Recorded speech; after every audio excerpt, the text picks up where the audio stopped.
Sí, doctor, sí se ve. Ya, se puede ver también el movimiento, ¿no? Sí, doctor. Ya, entonces vamos a comenzar, ¿no? Este capítulo de neurofisiología básica, ¿no? Y la información que vamos a traer, tenemos que necesariamente partir desde el hecho de que ustedes llevan el curso de toxicología, ¿no? Y sabemos que, bueno, hay diferentes tipos de sustancias que pueden actuar como tóxicos, ¿no? En nuestro cerebro, ¿no? Sobre todo sustancias que comúnmente podríamos decir que no pasa nada y que podríamos nosotros no estar simplemente ingiriendo, ¿no? Me estoy refiriendo al alcohol. Sin embargo, sí, necesariamente va a haber problemas, ¿no? Sobre todo a nivel del funcionamiento del sistema nervioso, ¿no?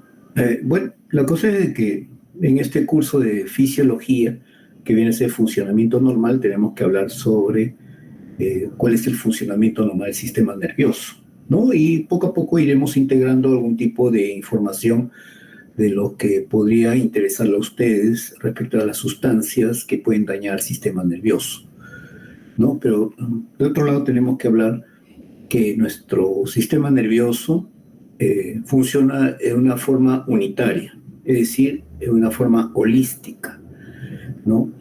Esa forma holística de funcionar permite a nosotros, pues, tener las funciones que tenemos, ¿no? Y actualmente llamados procesos cognitivos, ¿no? Pero, por ejemplo, un estímulo muy sencillo podría ser que puedan ustedes identificar un lapicero, nada más, ¿no? Sin embargo, el hecho nada más de decir, no, cuál es el nombre de ese objeto, ya están ahí, por ejemplo, no solamente activándose estructuras del lóbulo occipital, sino también se están activando estructuras, ¿no?, que están vinculando con el lóbulo temporal, ¿no? Porque nos está haciendo recordar que ese objeto que es alargado, ¿no?, tiene una función.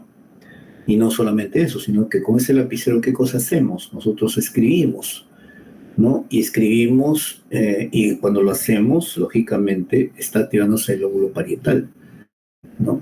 Y muchas veces también podríamos hablar, ¿no?, de que un pequeño estímulo, ¿no?, por más sencillo, ¿no?, en este caso ver solamente un lapicero, no puede hacer recordar, ¿no?, de repente eventos, ¿no?, que han sucedido en nuestra vida, de repente un determinado color, una determinada marca de lapicero.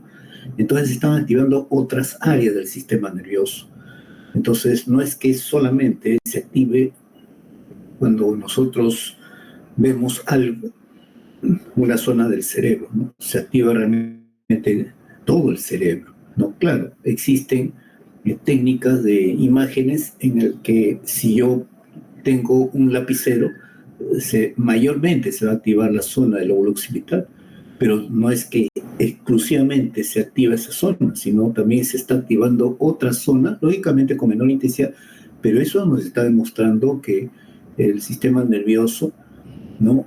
Realmente todo el cerebro realmente se activa ante el más pequeño estímulo, ¿no? Entonces yo lo considero al cerebro, entonces, al sistema nervioso, como una maquinaria, reloj, en el que uno puede decir, bueno, a ver, le voy a quitar esa pequeña tuerca, ¿no?, que aparentemente no serviría o causaría el menor daño, ¿no? Pero ustedes saben que si uno saca, por más pequeña estructura, ¿no?, de un reloj, en este caso estos relojes, ¿no?, de precisión, eh, todo el funcionamiento del reloj se va a ver alterado, ¿no? Es lo mismo que sucede en el sistema nervioso. Por eso cuando uno tiene una pequeña lesión, no pensemos solamente que va a causar una lesión, ¿no?, muy circunscrita, sino que las lesiones pueden ser inclusive hasta a distancia, ¿no? Es decir, que no solamente si se daña una zona del lóbulo occipital, no piense solamente que va a ser, ¿no?, que se va a dañar la parte al reconocimiento de un objeto, ¿no? También se va a dañar de repente cuál es el significado de ese objeto, cuál es su utilidad, ¿no? con qué eventos de la memoria se vincula, etcétera, etcétera, ¿no? Es decir, tenemos que ver de esa manera el sistema nervioso, una función holística, ¿no? Y en el cerebro, así como en todo el cuerpo, no existe nada que esté de más, ¿no? Todo tiene su razón de ser, ¿no? Y por eso es que debemos de cuidar nuestro sistema nervioso, ¿no? Entonces nuestro cerebro es una delicada y compleja estructura que funciona en forma holística, ¿no? O sea, funciona todo en forma unitaria. Y por eso que cualquier tipo de lesión que nosotros tengamos, por más pequeño que sea, puede ocasionar daños en esos procesos cognitivos. Cuando hablo de proceso cognitivo estoy hablando de la percepción, ¿no? Puede ser percepción visual, auditiva, percepción gustativa, olfativa, percepción táctil, ¿no? Percepción ¿no? Vibratoria, percepción dolorosa, etc. Y solamente por hablar de percepción, ¿no? Ahora hay otros procesos cognitivos, por ejemplo, la atención, otros procesos cognitivos como el lenguaje, la memoria, la función ejecutiva, la inteligencia, etcétera, ¿no? Por eso es importante cuidar nuestro sistema nervioso, ¿no? Por ejemplo, en las figuras que ustedes van a ver, seguramente en internet, etcétera, van a encontrar esas funciones que corresponde a un determinado lóbulo. Por ejemplo, el lóbulo frontal, comportamiento, inteligencia, memoria y movimiento. El lóbulo temporal, comportamiento, audición, memoria, lenguaje, visión, ¿no? El lóbulo occipital relacionado a lo que es la visión, ¿no? Y así, pero está separado para que nosotros podamos entender, pero realmente en nuestro cerebro todas las áreas cerebrales se están intercomunicando permanentemente, ¿no? Pero para poder entenderlo mejor es que se han dividido en zonas, pero cuando funciona en forma general, ¿no? Y ustedes saben de que el sistema nervioso, el cerebro, representa solamente el 2% del peso corporal. O sea, si una persona de 1,70 m y pesa 70 kilos, pues más o menos el peso de su cerebro será 1.400 gramos. Sin embargo, ese 2% del peso corporal se lleva la quinta parte del gasto cardíaco.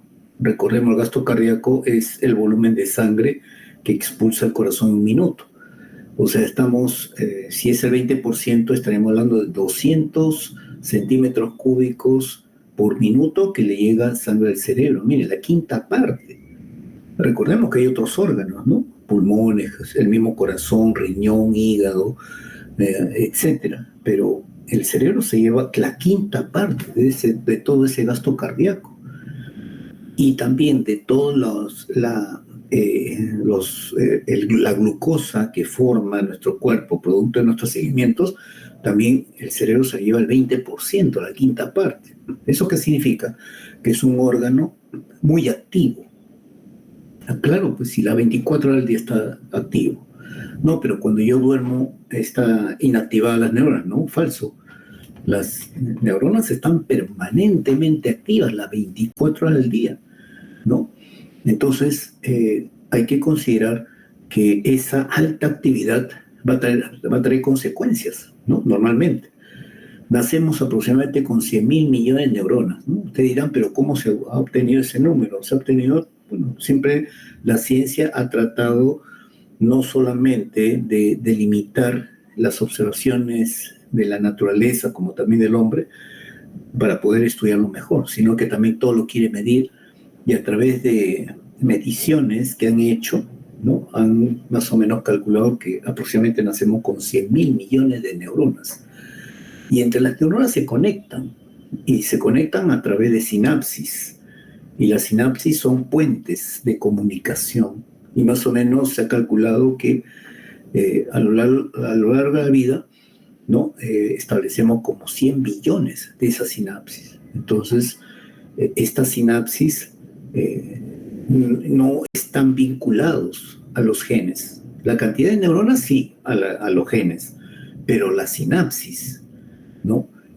O sea, las conexiones entre neuronas, esto sí, no hay vinculación con los genes, tiene que haber algo más que esté haciendo de que nuestra neurona se conecte más y más y más cada vez más. Entonces ahí entra a tallar que nosotros como personas estamos bajo la influencia de otro factor que nos hace cambiar, que nos reestructura, y es la información social, ¿no? Esto no sucede, por ejemplo, en los animales inferiores, ¿no? Entonces, en el hombre, nosotros, en las personas, no solamente dependemos de nuestros genes que nos estructura, sino que hay un factor que nos reestructura, que nos reorganiza, y es la información social, ¿no? Pero sí, como están activas las 24 horas del día, los 365 días del año y todos los años, bueno, esas neuronas se mueren, ¿no? Y diariamente se mueren 20.000 a 100.000 neuronas, diariamente, por más que duermas a tus horas, por más que hagas actividad física, por más que te alimentes bien, etcétera, etcétera, ¿no? Por esa alta actividad que tiene, ¿no? Entonces,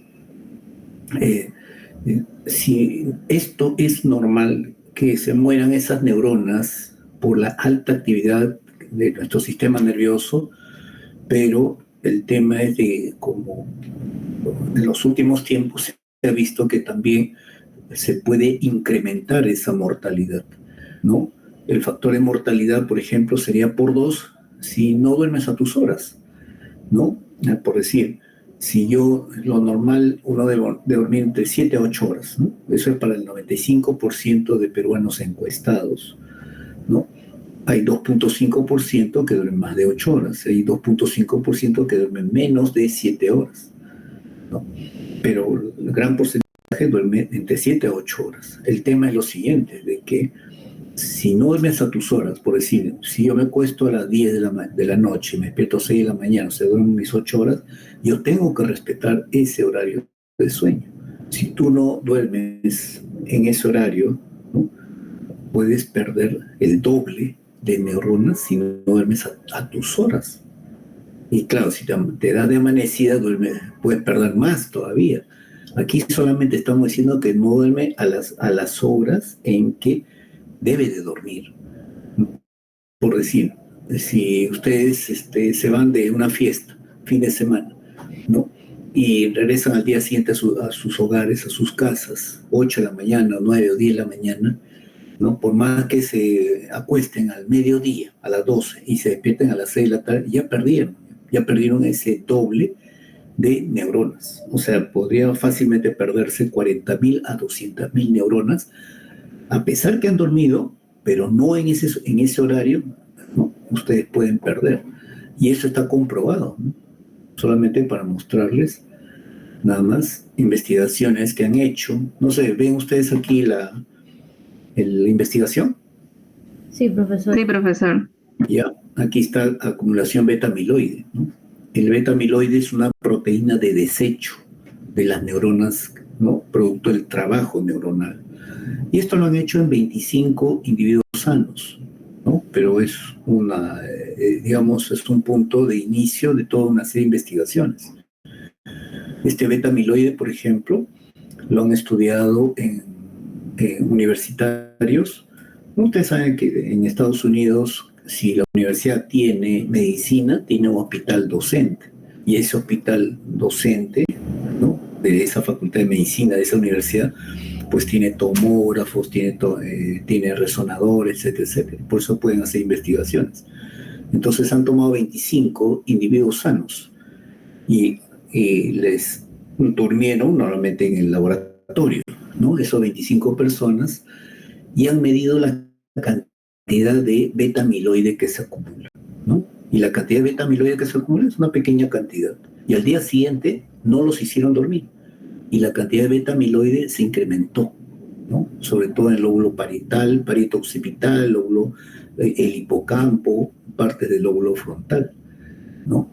Esto implica de que estas sustancias necesariamente van a provocar daño neuronal, ¿no? Por eso le decía, el hecho de no dormir o dormir, o sea, que no duermas a tus horas, eso va a implicar que se acumule beta-amiloide en tu cerebro.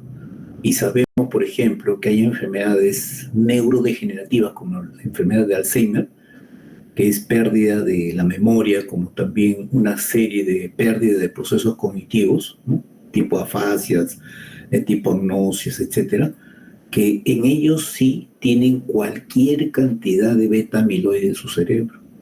Ahora, yo con esta investigación, yo no le estoy diciendo de que las personas que no duermen van a desarrollar enfermedad de Alzheimer, por si acaso. No lo estoy diciendo. Pero hay investigaciones que ya se están desarrollando, investigaciones longitudinales, ¿no? Para ver si hay vínculo entre los jóvenes que no duermen a sus horas con que desarrollan enfermedad de Alzheimer. ¿Mm? Así que son investigaciones, como digo, no estoy hablando sin base. Bueno, eso es con respecto a no dormir. Ahora se puede multiplicar por 3 esa mortalidad si tomas energizantes. Claro, muchas personas, y ustedes deben haber escuchado, grupos de estudio, dicen, ¿no? En el cual esos grupos de estudio se reúnen un día antes del examen y se amanecen estudiando. Y al día siguiente, sobre todo, ¿no? Tomando energizantes, se mantienen despiertos toda la noche, ¿no? Y al día siguiente, como héroes, ¿no? Llegan a la clase, dicen, sí, no he dormido, voy a estudiar, no, perdón, ya he estudiado, sí, me lo sé todo. Y entran al examen, sacan 20. Pero después de 7 días, 5 días, ya perdieron esas neuronas y perdieron ese conocimiento adquirido. Entonces yo le digo, ¿vale un 20 por todas las neuronas que se murieron en esa noche que no ha dormido? No vale la pena, porque justamente los conocimientos que nosotros, los profesores, que lo facilitamos, eso te va a servir en tu vida profesional. Pero tú tienes que aprender a dosificar tu tiempo. No puedes estar sacrificando tus horas de sueño. Tú tienes que estudiar o en la mañana, en la tarde o parte de la noche, pero tienes que darle las de descanso al cerebro, porque está bien, puedes utilizar, ¿no? Puedes amanecerte, pero ya sabes cuál va a ser el costo. Peor aún si tomas energizantes. Claro, porque el energizante es como un potenciador.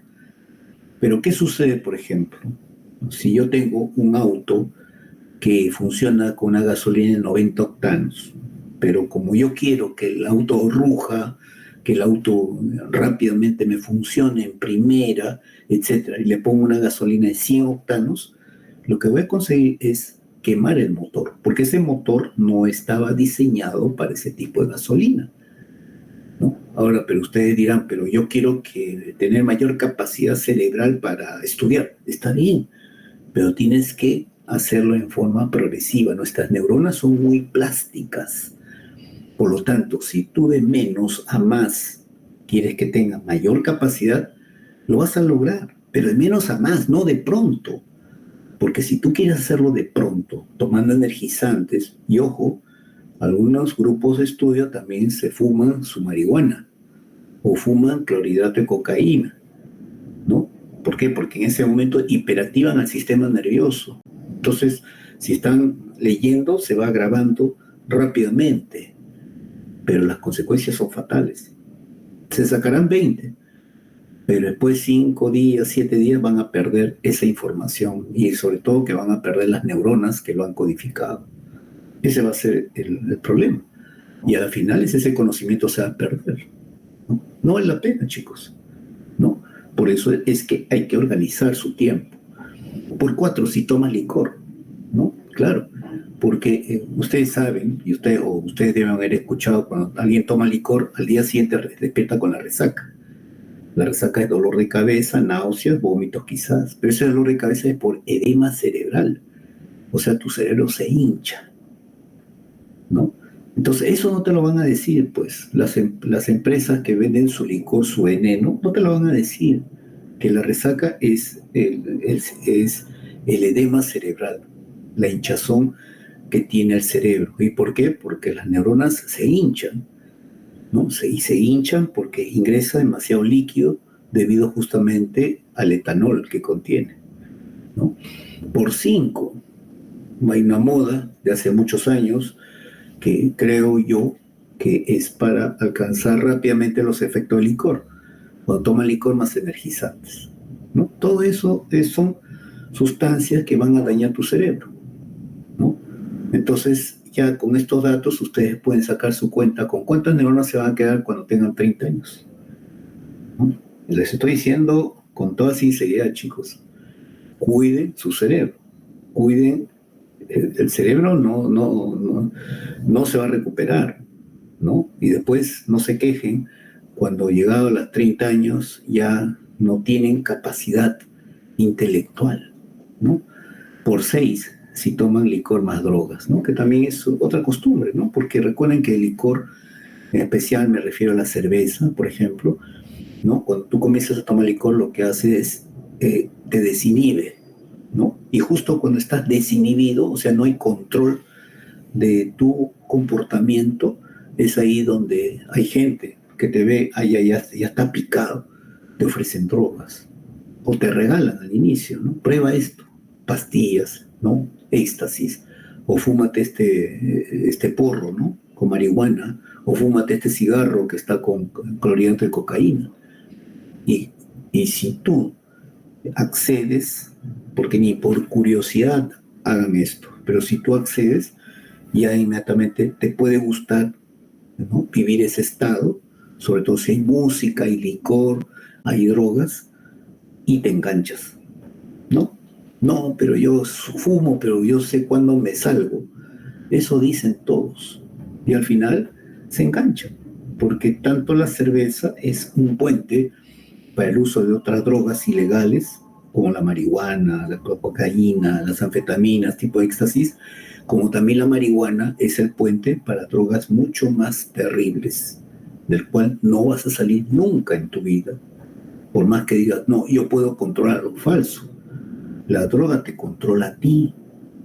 Ese es el gran problema, ¿no? Y no quisiera, yo particularmente no quisiera que ustedes estén involucrados en estos temas. Y si lo están, busquen ayuda. Ustedes son jóvenes, ¿no?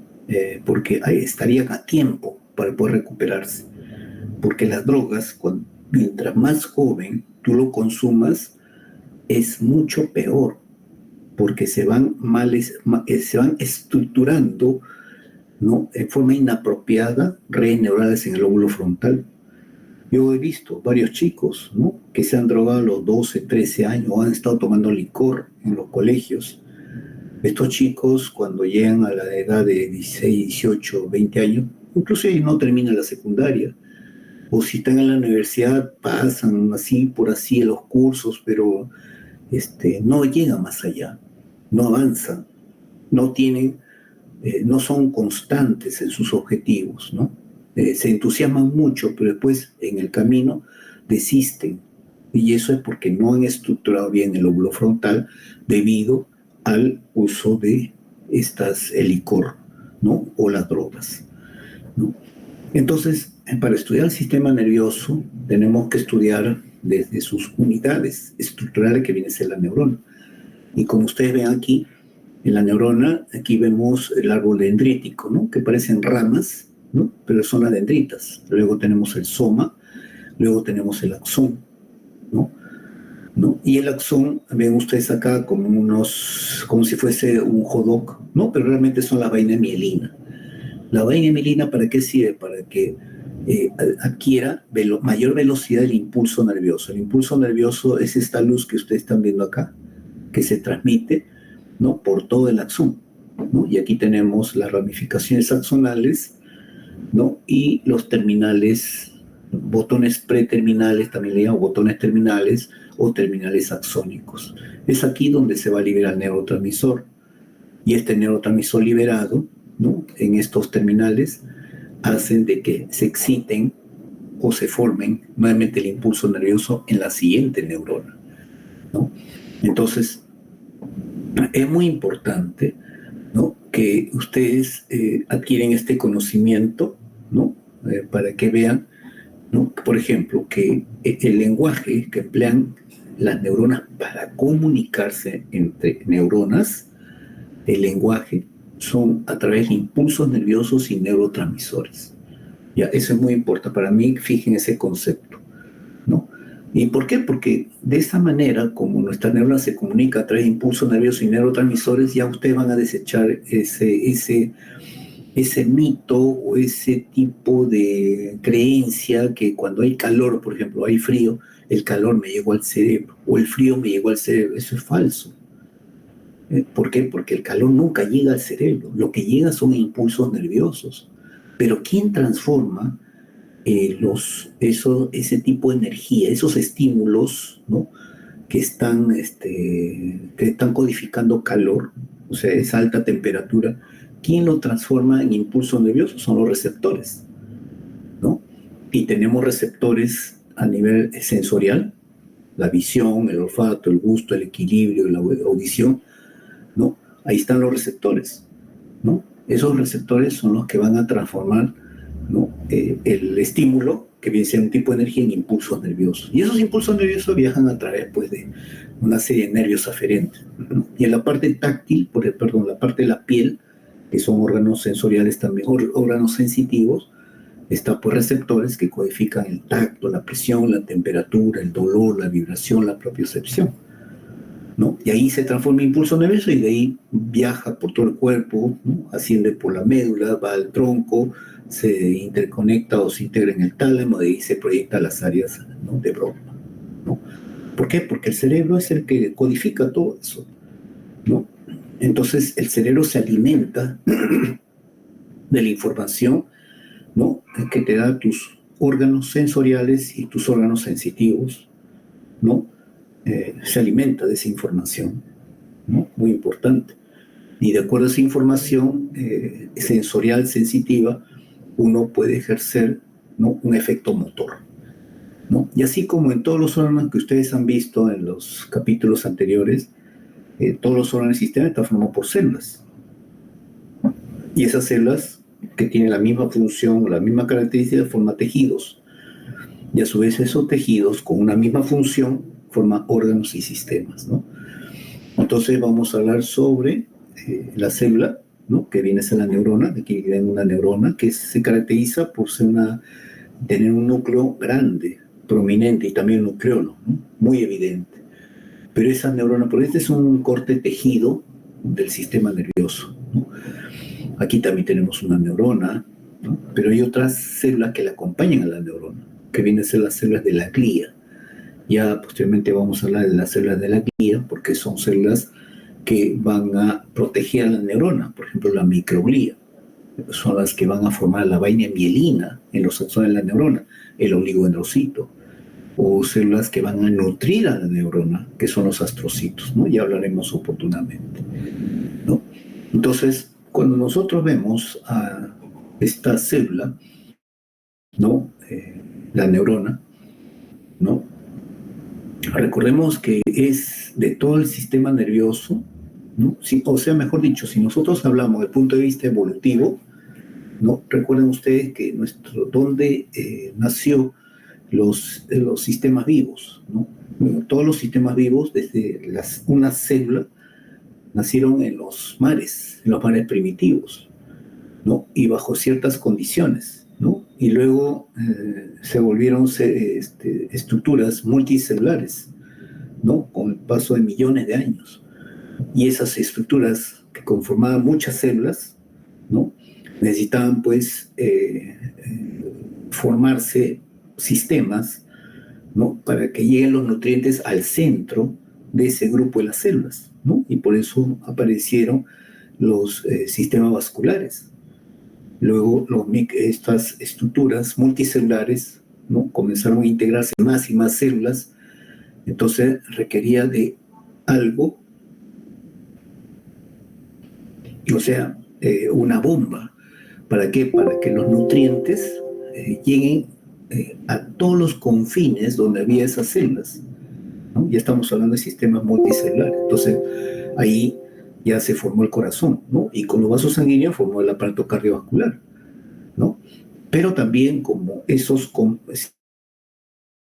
sistemas complejos de células, ¿no? Cada vez se reunía más y más células, bueno, requería pues sustancias, ¿no? O elementos para que puedan funcionar bien, como el oxígeno, la glucosa, ¿no? Entonces, el oxígeno, ¿no? Por eso se creó el aparato respiratorio, ¿no? O sea que nosotros somos producto de una serie, desde los seres unicelulares que aparecieron en los mares primitivos y se formaron los seres multicelulares, somos producto de una evolución, ¿no? Y es así como aparecen pues los peces, ¿no? Los peces en los mares, ¿no? Y ustedes saben que los peces tienen pues no solamente aparato cardiovascular, tiene branquias, tiene aparato digestivo, etcétera, ¿no? Seres, o sea, sistemas vivos complejos, ¿no? Y también ya aparece el sistema nervioso, ¿no? Luego aparecen de los peces, hay esos peces que viven en el mar, ¿no? Aparecieron otros, ¿no? En el cual podían también vivir en la tierra, aparecen los anfibios. Y luego los anfibios evolucionan después de millones de años en una serie de especies, pero aparece el mamífero, ¿no?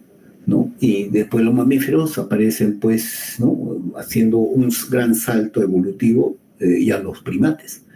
Y de los primates aparece luego, por una rama de los homínidos, aparece el hombre, ¿no? Bueno, la cosa es que somos un producto de una evolución.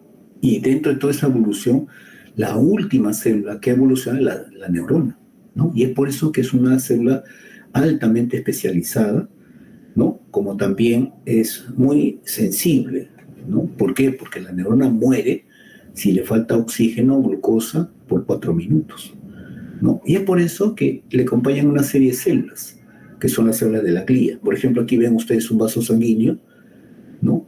Un vaso sanguíneo, perdón. Un vaso sanguíneo. Aquí está la neurona, lo reconocemos por el núcleo, gran núcleo y núcleo prominente. Y aquí vemos una célula, ¿no? Cuya prolongación, ¿no? Envuelve al vaso sanguíneo, ¿no? Y otra prolongación hace contacto con la neurona, el astrocito, ¿no? El astrocito justamente va a formar la barrera hematoencefálica. Aparte tiene otras funciones que vamos a hablar, ¿no? O sea, el astrocito es una célula que se encarga de la nutrición de la neurona. ¿Por qué? Porque la neurona no te recibe cualquier sustancia, ¿no? Te recibe la sustancia que requiere, ¿no? ¿Y quién se encarga del filtro? El astrocito. Pero también hay otra célula que cubre a la neurona, ¿no? Sobre todo su axón lo cubre de unas capas de grasa, de lípido que se llama mielina, ¿no? ¿Y qué cosa va a conferir esa vaina de mielina? Va a cuidar, ¿no? El trofismo del axón, pero también a mayor capa de mielina que tenga el axón de esta neurona, el impulso nervioso va a ser más veloz, ¿no? Y es importante la velocidad del impulso nervioso justamente para la comunicación que debe existir entre las neuronas, ¿no? Luego encontramos otras células de la glía, que son las células ependimarias. Estas células ependimarias son las células encargadas de, o mejor dicho, tapiza toda la parte de los ventrículos, ¿no? Los ventrículos laterales, los del tercer ventrículo, el cuarto ventrículo, etcétera, ¿no? Y vamos a ver cuál es su función, ¿no? Aparte hay otra, de la célula de la glía, que es la microglía. La microglía se encarga de la defensa. Bueno, la cosa es de que esta célula, que es la neurona, la última en cuanto a la evolución, no piensen que porque es la más delicada, la más especializada, ella se considera muy importante, ¿no? Por el contrario, esta neurona sabe perfectamente que la supervivencia de ella, el buen trabajo de la neurona, depende de todas las células que la rodean. Y es por eso que esta neurona se comunica con todas las demás células del cuerpo, con las células del astrocito, con las células del endotelio, las células del oligodendrocito, la célula ependimaria, a través de una serie de sustancias, ¿no? Que lo vamos a representar, que está aquí en este espacio en blanco. Todo lo que está en blanco se comunica a través de información metabólica, ¿no? Cosa que es, a través de la información metabólica, todas las células están en permanente comunicación, ¿ya? Listo, la neurona, ¿no? Es la unidad estructural del sistema nervioso, ¿no? Como ustedes ven, hay diferentes formas de neurona. Aquí, por ejemplo, vemos el soma y vemos aquí una dendrita apical. Pero en esa dendrita apical que atraviesa todas las capas de la corteza cerebral, vemos una serie de ramificación, ¿no? Que es parte del árbol dendrítico, lógicamente. Y también tenemos el axón. Y el axón tampoco piensen que es de menor longitud que la dendrita apical, es más largo todavía, sino que el corte histológico no agarra toda la longitud del axón, ¿no? Entonces, es la unidad estructural del sistema nervioso. No, una neurona no es la unidad funcional, por si acaso. En uno libre dice, es la unidad estructural y funcional. No, es la unidad estructural del sistema nervioso. Pero ¿quién da la función realmente, no, a la neurona? Cuando varias se juntan a través de sinapsis, ¿no? Y van a formar lo que se llama red neuronal. Y una red neuronal, nuevamente reitero, que es el conjunto de neuronas interconectadas a través de sinapsis, esa red neuronal sí va a dar una función. Pero una sola neurona no te da función, por eso es la unidad estructural del sistema nervioso. Y esa neurona tiene compartimientos, como ya les dije, el árbol dendrítico, el soma, el axón, ¿no? Y lo que estamos viendo aquí de color medio amarillo verdoso viene a ser el impulso nervioso, ¿no? Y justo estamos viendo acá los terminales axónicos, ahí, aquí en este espacio va a liberar neurotransmisores, ¿no? Y que va a establecer contacto con otra neurona para formar nuevamente el impulso nervioso. Por eso nuevamente reitero, el lenguaje que emplean las neuronas para comunicarse es a través de impulsos nerviosos y neurotransmisores. Ahí está el árbol dendrítico, todo eso está, digamos, separado porque cada uno va a tener una función muy importante, ¿no? Vamos a tratar de ver. Bueno, y solamente por hablar de la actividad de una sola neurona, vamos a ver. Por ejemplo, esta neurona que yo estoy señalando acá con el puntero, ¿se ve el puntero, no? ¿Se ve o no? Sí, profesor, se ve. Sí, sí. Ya, esta neurona, ¿saben ustedes cuántas sinapsis pueden llegarle? Pueden llegarle hasta 15.000 sinapsis. O sea, puede haber 15.000 neuronas que se están conectando con esta neurona. 15.000, ¿se imaginan? ¿No? Y esa es la base del funcionamiento del sistema nervioso, que en todas nuestras neuronas están ricamente interconectadas con las otras neuronas.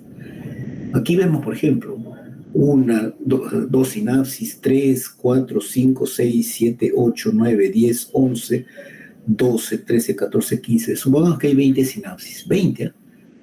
De 15.000 sinapsis, imagínense, ¿no? Bueno, pero lo importante es que agarremos este lado donde hay una sinapsis en la cual se está liberando el neurotransmisor, porque lo que está en rojo es el impulso nervioso. Aquí ven el impulso nervioso y aquí en este espacio que no se ve se está liberando el neurotransmisor. Pero ese neurotransmisor liberado lo que hace es también hacer que se forme el impulso nervioso para esta neurona, que también se pinta rojo, ¿no? Ahora mire, solamente estoy hablando de una sinapsis nada más, ¿no? En el cual cuando llega el impulso nervioso por esta zona se libera el neurotransmisor y nuevamente se forma el impulso nervioso a este nivel, ¿no? Ya. Y de ahí, de ese punto, ¿hacia dónde se va ese impulso nervioso generado acá? Bueno, desde aquí se propaga, ¿no? Ese impulso nervioso generado, ¿no? Y la propagación, ¿no? Se asemeja como cuando uno hace caer una piedra, un estanque de aguas tranquilas en forma radial, igualito. O sea, este punto se va propagando en forma radiada, se va radiada, en toda la membrana de las dendritas como también del soma. Ya, pero ¿en dónde se da ese fenómeno de propagación? Se da justamente en la membrana de las dendritas y el soma, ¿no? Ya, ahora, imagínense, de uno, ahora imagínense 15.000 sinapsis. Entonces, esos puntos de propagación de esas 15.000 sinapsis tiene que ir a algún lugar de esta neurona para que se pueda integrar, ¿no? Ya, entonces, ese fenómeno llamado integración se da justamente en la membrana, acá, en la membrana del cono de arranque axonal. Esta zona se llama cono, y ven que tiene la forma de un cono, ¿no? En la unión del soma y el axón. Ahí en la membrana existen una serie de canales, una alta concentración de canales que se van a producir la integración de todas las señales, ¿no? O de todos los impulsos nerviosos generados en la sinapsis de esta neurona. Ahí se produce. ¿Y a qué cosa es la integración? ¿no? No es solamente sumar, ¿no? 1 más 1 es 2, más 1 es 3, etc. No, sino aquí se ha producido un procesamiento de todas las señales que le llegan a esta neurona, ¿no? Entonces, como producto del procesamiento, la integración de todas las señales que le llega a esta neurona en la membrana del cono arranque axonal, se va a producir como efecto, ¿no?, la génesis. La génesis significa nacimiento. ¿De qué? De un impulso nervioso, ¿no? ¿En dónde? En la membrana del segmento inicial del axón. O sea, se va a formar un impulso nervioso como respuesta, como quien dice, como respuesta de las 10.000 preguntas que le hicieron a esta neurona. Imagínense, ¿no? Y una vez que se genera el impulso nervioso en la membrana del segmento inicial del axón, como respuesta de las 10.000 preguntas, ¿no?, se produce la transmisión de ese impulso nervioso generado a lo largo de toda la membrana del axón. ¿Ya? Miren, estamos hablando solamente de una neurona, ¿no?, que sean los fenómenos de propagación, integración, génesis y transmisión de impulso. ¿En dónde? En la membrana. En la membrana, ¿no? Entonces, todo esto acarrea gasto, acarrea energía. Y es por eso que el 70% del ATP generado en la neurona lo invierte en este proceso de propagación, integración, génesis y transmisión de impulso nervioso. Y el 30% para su automantenimiento. Por eso se dan cuenta de que la estructura que mayormente está trabajando permanentemente viene a ser la membrana neuronal, porque ahí se está produciendo todos estos fenómenos de propagación, integración, génesis y transmisión de impulso nervioso, ¿no? Pero de todas maneras, pues ese alto trabajo que tienen las neuronas, nuestras neuronas, hace que también tenga una alta mortalidad, ¿no? ¿Ya? Entonces no se olviden, ¿ya? Esto es muy importante que sepan, ¿no?, a nivel ya molecular. Entonces, la red neuronal, esta sí es la unidad funcional del sistema nervioso. ¿Y qué es la red neuronal? Es un conjunto de neuronas interconectadas a través de sinapsis, ¿no? Lo que aquí estamos viendo, pues, el soma, la dendrita apical, ¿no? Por aquí debe estar el axón, etcétera, ¿no? Pero todas ellas se están conectando a través de sinapsis, ¿no? Y una red neuronal que más o menos tiene 60, 80 neuronas interconectadas a través de sinapsis va a tener una función, ¿ya? Entonces vemos aquí la estructura, ¿no?, de una neurona, ¿no? Y nuevamente un esquema, un GIF en el cual se ve el impulso nervioso de color amarillo, ¿no? Ven ustedes, el impulso nervioso es un fenómeno de membrana, ¿no? Y aquí ya rápidamente, si nosotros hacemos la secuencia de propagación, integración, génesis y transmisión del impulso nervioso, ¿no? Entonces, si yo les pregunto, ¿en dónde se produce la propagación del impulso nervioso? Se produce en la membrana de la dendrita y del axón. ¿En dónde se produce la integración de los impulsos nerviosos de la neurona? En la membrana del cono de arranque axonal. ¿En dónde se produce la génesis del impulso nervioso de la neurona? Se produce en la membrana del segmento inicial del axón. ¿En dónde se produce la transmisión de ese impulso nervioso generado? En la membrana del axón. O sea, por ejemplo, aquí ya estamos viendo la transmisión del impulso nervioso. Y ven ustedes, llegan hasta el terminal, ese impulso nervioso. Cuando llega ese impulso nervioso al terminal axónico, entra calcio, un ion, y se libera el neurotransmisor en el espacio sináptico que estoy señalando aquí con el puntero. Y ese impulso, ese neurotransmisor liberado va a actuar con receptores en la membrana postsináptica que estoy señalando aquí, y nuevamente se forma el impulso nervioso como ustedes ven. Por eso nuevamente reitero, la forma en que se comunican las neuronas es a través de impulsos nerviosos y neurotransmisores, ¿no? Bueno, pero no solamente la neurona es membrana neuronal, ¿no?, que es importantísimo, sí, sino que también tiene una serie de estructuras en el soma. Por ejemplo, tenemos esta estructura, ¿no?, que se va polimerizando y se despolimeriza también en forma frecuente y constante. Me estoy refiriendo al citoesqueleto.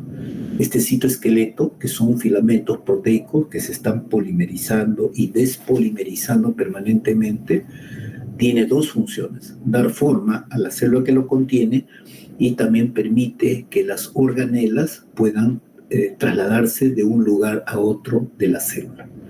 ¿Ya? Ahí vemos, por ejemplo, también a los lisosomas, ¿no? Que son vesículas cargadas con enzimas para tratar de destruir los elementos de desecho de la célula.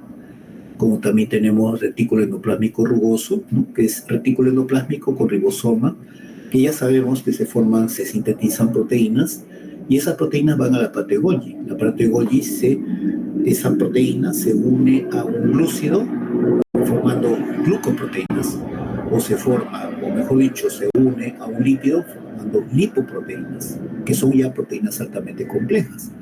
Y ustedes saben que la porción trans de la parte Golgi se forman paquetes que contienen esas proteínas altamente complejas, ¿no? Y esos paquetes, esos gránulos, se van a diferentes partes de la célula en donde se requieren, ¿no? Ahí está, por ejemplo, la porción cis, la porción trans. Tenemos ribosomas también en el soma, ¿no? Que van a transformar el ARN mensajero en proteínas, ¿no? También. Y ahí vemos la mitocondria, ¿no? Y justo lo vemos la mitocondria que está utilizando el citoesqueleto para trasladarse a algún lugar. Por eso decía, el citoesqueleto es muy importante, porque recuerden, con la alta actividad que tienen las neuronas, su membrana también se va deteriorando. Entonces, si se deteriora, lógicamente, en ese lugar, la información genética, que es el ADN, manda, ¿no?, a la mitocondria. ¿Para qué? Para que tenga ATP. ¿Quién? Que tenga el ribosoma, ¿no?, para que forme proteínas de la membrana. Y también manda retículo endoplásmico liso para formar, digamos, los fosfolípidos de membrana. Todo eso se envía, o quién ordena eso, el envío, lo ordena justamente la información genética que está en los genes. Y quién, o a través de qué, justamente el citoesqueleto, ¿no? Ahora, ¿por qué les digo esto? Porque hay enfermedades como la depresión, y la depresión es un tipo de trastorno emocional que se ha incrementado en nuestro país. Se ha incrementado no solamente por la pospandemia, sino se ha incrementado por la inestabilidad política que tenemos actualmente, ¿no? Yo sé que algunos de repente trabajan, otros son, digamos, sus padres, ¿no? Les ayuda para que sigan los estudios, pero la persona que está, pues, al frente de la casa, aportando económicamente, créame, tiene en este momento puede estar con ansiedad o puede estar estresado, porque no hay una estabilidad emocional, ¿no? Producto de una estabilidad política, ¿no? Entonces, todo esto está influenciando en el estado emocional de las personas, y eso se lo debemos a un mal gobierno, ¿no? Por eso que nosotros, como personas, como universitarios, como docentes que trabajamos en una universidad nacional y que nos debemos a la población peruana, porque ustedes están sentados, ¿no?, en un aula, ¿no? Son personas lógicamente privilegiadas porque tienen una capacidad intelectual para poder haber ingresado a la universidad, ¿no? Pero ¿quién nos paga? Nos paga la población, nos paga el Estado, pero representado por todos los impuestos que pagan los peruanos. Entonces nos debemos a ellos. No nos debemos a una tira de individuos que con el tiempo han desacreditado su propia casta, la casta política me refiero, ¿no? Porque ellos siempre han pensado en su propio bolsillo y nunca han pensado en la población, ¿no? ¿Por qué? Porque todos pagamos impuestos, directos o indirectos. Por ejemplo, una persona que vive en un cerro, por decirlo así, que solamente gane quizás 20 soles para solventar una familia de 4 personas, papá, mamá y 2 hijos, ¿no? Y que gane 20 soles y tiene que trabajar el día a día, ¿no? Tiene que necesariamente comprar arroz. Y el arroz, necesariamente, en todo su costo, hay un pequeño porcentaje que van a los impuestos, ¿no? Van al erario del Estado, ¿no? Entonces, miren, de millones de personas, ¿no? Justamente hace de que funciona la Universidad Nacional.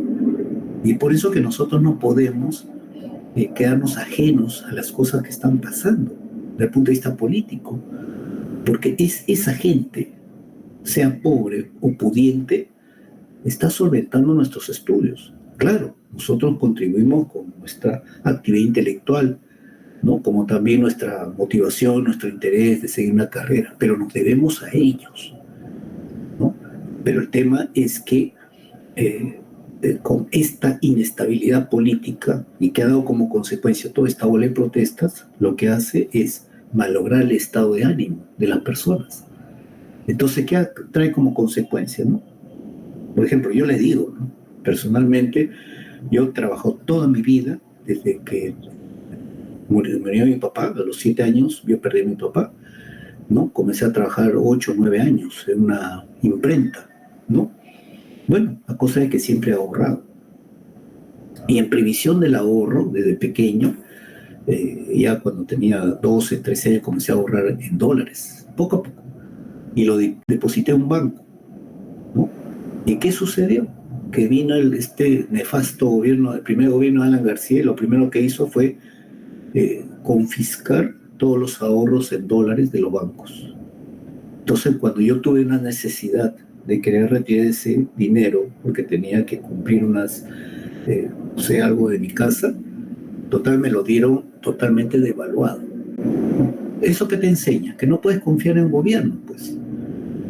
Nuestro gobierno lamentablemente está formado por individuos que no tienen conciencia de para quién realmente trabaja, quién realmente recibe su sueldo. Porque hay personas tan ignorantes, se supone que son personas instruidas, ¿no? Recuerdo mucho que le decían a una tipa, disculpen que me exprese de esa manera, que me siento muy indignado, a una tipa que le decían, pero usted cuando utiliza su celular, creo que era la jefa o la que dirigía el canal del Congreso. Decía, pero el celular que usted está, es del Congreso, sí. Entonces, quien está pagando al Congreso es el Estado y el Estado es el pueblo, pero es del Congreso. La tipa no quería entender, a pesar de que era una abogada, no quería entender, ¿no? No quería entender que no es el dinero del Congreso, el Congreso no genera, ¿no?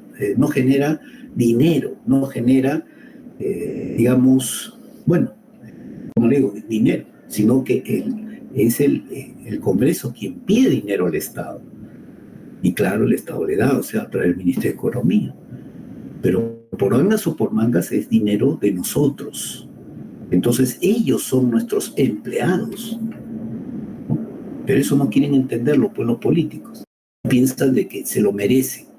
Así igual como este individuo, ¿no? que solamente no trabaja, solamente se dedica nada más a postular. Ya ustedes pensarán a quién me refiero, ¿no? Ya deben ustedes ya imaginarse, ¿no?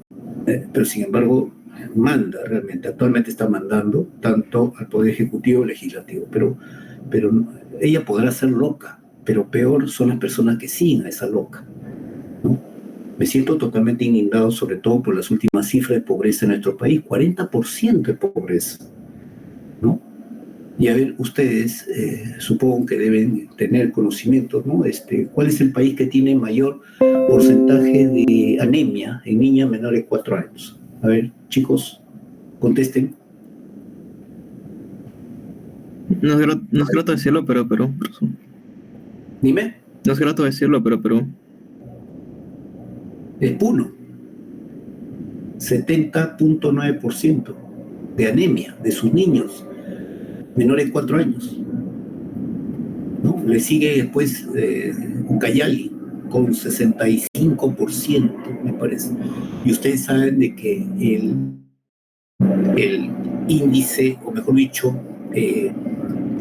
esta índice o prevalencia de anemia en niños de menores de 4 años, ¿no? Es un indicador de pobreza.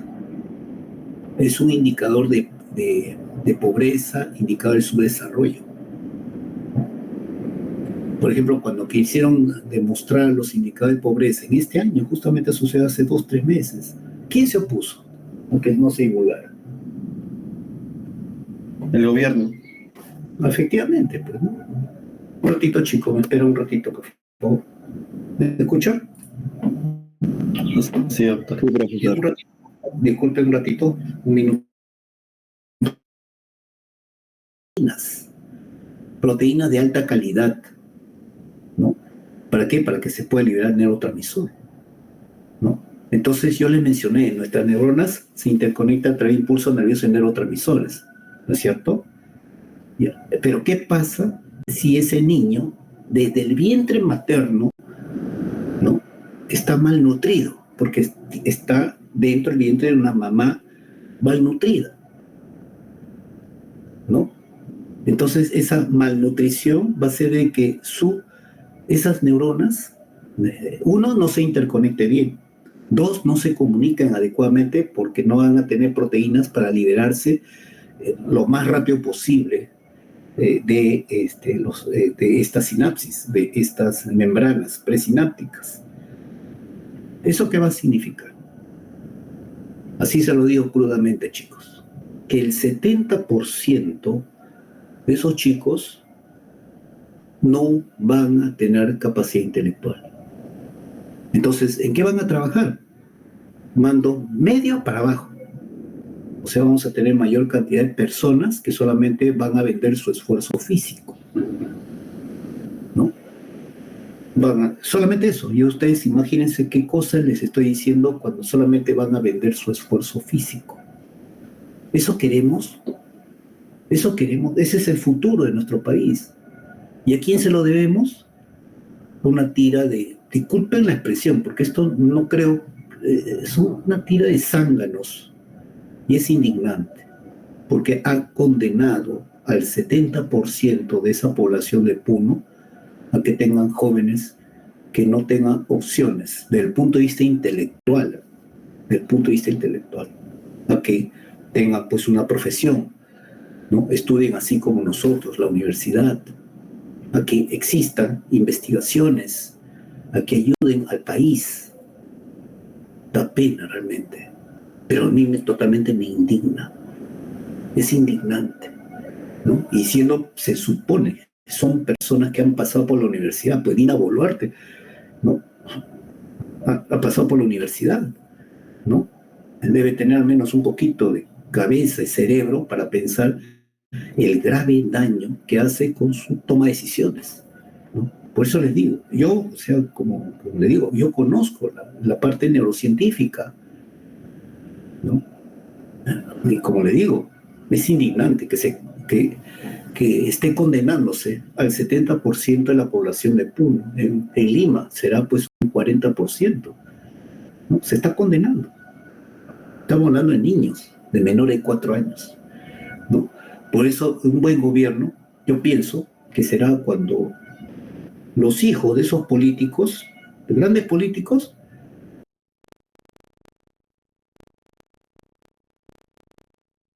cuando los hijos de esos políticos, ¿no? Estén estudiando en un colegio nacional, ¿no? Pero no, ustedes ven, los políticos, sus hijos están en los mejores colegios, ¿no? Porque no les importa lo que nos pase. Entonces un sanmarquino debe saber todas estas cosas, no solamente abocarse al conocimiento científico, sino también al conocimiento de la realidad social, ¿no? Porque la universidad justamente, ¿no? Eso nos enseña, ¿no? A que seamos consecuentes con nuestra población y a luchar por nuestra población, ¿no? Bueno, entonces yo le estaba mencionando sobre el citoesqueleto y justamente estábamos hablando sobre, ¿no? Esta mitocondria, por ejemplo, que utiliza el citoesqueleto como todas las organelas para su automantenimiento de la neurona, y les mencionaba que la salud mental se ha deteriorado, no solamente a raíz de la pandemia, sino también a través de todo lo que está pasando en nuestro ambiente político, ¿no? Entonces, ¿qué trae como consecuencia? La depresión. Y sabemos que la depresión lo primero que destruye es el citoesqueleto. Y si destruye el citoesqueleto, ya no va a haber esos caminos que deben de seguir las organelas a los lugares donde es enviado, donde el ADN quiere enviarlo para la reparación de la neurona. Entonces, ¿qué va a suceder? La neurona se muere. Y es por eso que después de un tiempo que una persona está con depresión crónica, se ve en la resonancia nuclear magnética que hay zona del cerebro que se atrofia, o sea, se destruye, que son el lóbulo frontal como también el hipocampo. ¿Mm? Por eso les digo, ¿no? Ya desde el punto de vista científico, ¿no? ¿Cuáles son estas graves consecuencias? ¿No? De otro lado, también hay un tipo de transporte dentro del axón, ¿no? Que es el transporte, cuando es el transporte dentro del axón, del soma al terminal, es el transporte anterógrado. Y justamente ese transporte anterógrado se da sobre este citoesqueleto que se llama microtúbulo y se da a través de esta proteína motora que se llama quinesina, ¿no? Que va a trasladar productos del soma al terminal. Pero también hay un transporte axonal retrógrado que también se da sobre los microtúbulos, pero a través de otra proteína llamada dineína, ¿no? Todo esto se da a través de proteínas, chicos. Todo. Por eso les digo, ¿no? ¿Qué pasa con nuestra población que está mal alimentada? ¿Mm? Bueno, en cuanto a la estructura de neuronas, sabemos que en el núcleo está el carioplasma, ¿no? Que es la parte líquida del núcleo, y también está la distribución de la cromatina, ¿no? Como núcleo cromatina, heterocromatina, cromatina sexual también, ¿no? Tenemos el núcleo, que es un conglomerado de ARN, ¿no? Y la membrana nuclear, etcétera, ¿no? Pero también hay que considerar que tenemos más de 140 formas de neuronas, que es el fenotipo de las neuronas. Nosotros conocemos, para entender mejor, 3 formas nada más, ¿no? Hacer unipolar, bipolar y multipolar, pero realmente son 140 formas que tienen las neuronas. ¿Pero de qué depende? Depende de las señales. Las señales que activan vías, ¿no? De la fosfoquinasa y activa genes de respuesta temprana. Pero si esas señales se repiten y se repiten, activan ya genes de respuesta tardía. Y esto va a dar lugar a otro tipo de neuronas, ¿no? Neuronas que ya son más especializadas. Por ejemplo, la persona que practique deporte, por decir, ¿no? Pero el deporte, pero ya de una forma mucho más intensa, mucho más, se puede decir, a dedicación. Bueno, se van a formar mejores neuronas motoras en las áreas 4, en las áreas 6 de Brodmann, ¿no? O si, por ejemplo, uno practica el violín, por decir así, ¿no? Entonces vas a tener mejores neuronas en las áreas sensitivas, ¿no? Por decir el área 312, también el área de 22 de Brodmann, ¿no? Y también en las áreas de 4 de Brodmann, etcétera, ¿no? Porque nuestro cerebro es muy plástico, ¿no? Van a cambiar de acuerdo a qué tipo de estímulos tú le des, ¿no? Y por eso ustedes, recomendación, chicos, recomendación. Ustedes, yo sé que ustedes quieren ser buenos profesionales porque entran a la universidad con muchos principios muy altruistas de querer ayudar a su comunidad, de querer ayudar, ¿no? A las personas que ustedes van a apoyarlo desde el punto de vista profesional, ¿no? Pero eso tiene mucho que ver también con el entorno en donde ustedes se desenvuelven. Por decir, ejemplo, ¿no? Si ustedes están siendo chicos, sanmarquinos, estudiosos, pero si están en un grupo en el cual pues se da la chacota, quieren solamente fiestas, pues esas señales van a modificar sus neuronas y posiblemente tarde o temprano se van a convertir igual como esas personas. Pero si ustedes tienen grupos en los cuales pues se dedican al estudio, ¿no? Se profundizan, ¿no? Entre ustedes hacen debates en cuanto a ciertos conocimientos, ustedes van a ampliar, ¿no? Van a mejorar, mejor dicho, sus neuronas, porque todo depende de las señales también, ¿no? Inclusive hay estudios, ¿no? Hay estudios, por ejemplo, en el cual han estudiado los tipos de género musical, ¿no? Y han visto que las personas que tienen menor desempeño intelectual, escuchen, ¿no? ¿Alguien ha escuchado esa noticia? Y está corroborada por la Universidad de Harvard, creo. ¿Alguien ha escuchado? Chicos, No, profesor. No, profesor, no he escuchado. los que escuchan reggaetón, hip hop, y hay otro género más, son las personas que tienen menor capacidad intelectual. Así es, ¿no? Yo le diría, aléjense de ese tipo de músicas, ¿no? ¿Por qué? Porque sabemos nosotros que nuestro cerebro tiene también una frecuencia de impulsos nerviosos, y esa frecuencia de impulsos nerviosos también va a tono, ¿no?, con el entorno, ¿no? Así es. Por eso es importante el que ustedes busquen lugares en donde realmente lo alimenten intelectualmente, donde lo alimenten a ustedes físicamente, porque sabemos perfectamente que la actividad intelectual, la actividad física mejora no solamente la supervivencia neuronal, sino también mejora, aumenta el número de sinapsis y también mejora, o mejor dicho, permite la diferenciación neuronal, que es lo que estamos viendo, ¿no? Entonces, todo eso a través de los factores neurotróficos. ¿Y quién es el que, digamos, eh, produce factores neurotróficos? El astrocito. Pero el astrocito produce siempre y cuando tenga los estímulos, actividad intelectual y actividad física. Está comprobado científicamente eso, chicos, científicamente está comprobado, ¿no? Y yo le digo, no porque estoy diciendo solamente porque lo he leído, sino porque lo he practicado. O sea, mi práctica, ¿cuál ha sido? Porque el artículo lo vimos con un grupo de estudiantes de medicina cuando hacían seminario, que habían salido, yo había enterado como hace como 10 años, ¿no? En el cual teníamos que, para incrementar los factores neurotróficos, ¿no? Y con esto, digamos, aumentar la supervivencia neuronal, promover la sinaptogénesis y diferenciación neuronal, tenías que practicar actividad física de moderada a intensa, ¿no? ¿No? ¿Y qué traía como consecuencia? Y después esto apareció en otros artículos, mejorabas tu atención, mejorabas tu capacidad de memoria y tu aprendizaje. Entonces yo les digo, así con toda sinceridad, si antes de la caminaba 10, 15 minutos al día, comencé a caminar 1 hora, ¿no? Pero ¿dónde yo la evidencié mejor que aumentó mi capacidad de atención, mi capacidad de memoria, mi capacidad de aprendizaje?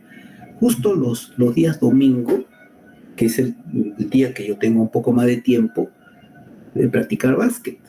Yo antes practicaba 45 minutos, 30 minutos nada más, o sea, juego intenso. O sea, no intenso, sino jugaba regular, ¿no? Ahora no. Desde ese tiempo, hace muchos años, ya juego 2 a 3 horas. Y créame, chicos, uno puede estar cansado físicamente, pero tu capacidad de atención mejoró ostensiblemente. Mi capacidad de aprendizaje también, mi capacidad de memoria también. Como les digo, yo no le estoy diciendo solamente por la teoría, sino por la práctica también. Por eso es que la fisiología es practicarlo.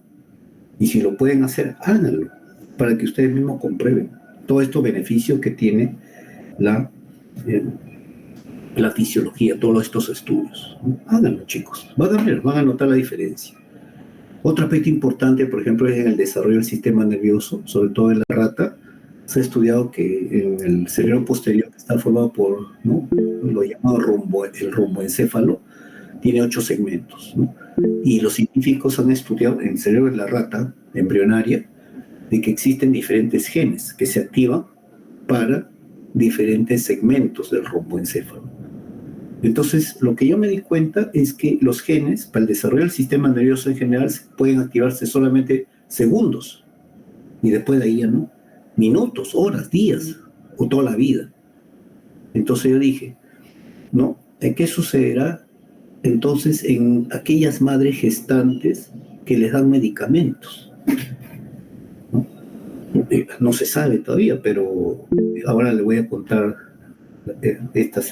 lo que yo he escuchado y lo que yo he visto también, ¿no? Entonces, a partir de hace muchos años, cuando yo vi esta investigación, ¿no?, ya no daba medicamentos a las mujeres gestantes. Ya no, ¿no? Por eso yo realmente no me explico por qué cuando se diagnostica una mujer gestante recién le dan ácido fólico. Cuando el ácido fólico que previene las malformaciones del tubo neural tiene que darse 6 meses antes del embarazo. ¿Ya para qué le doy cuando ya está embarazada? ¿No?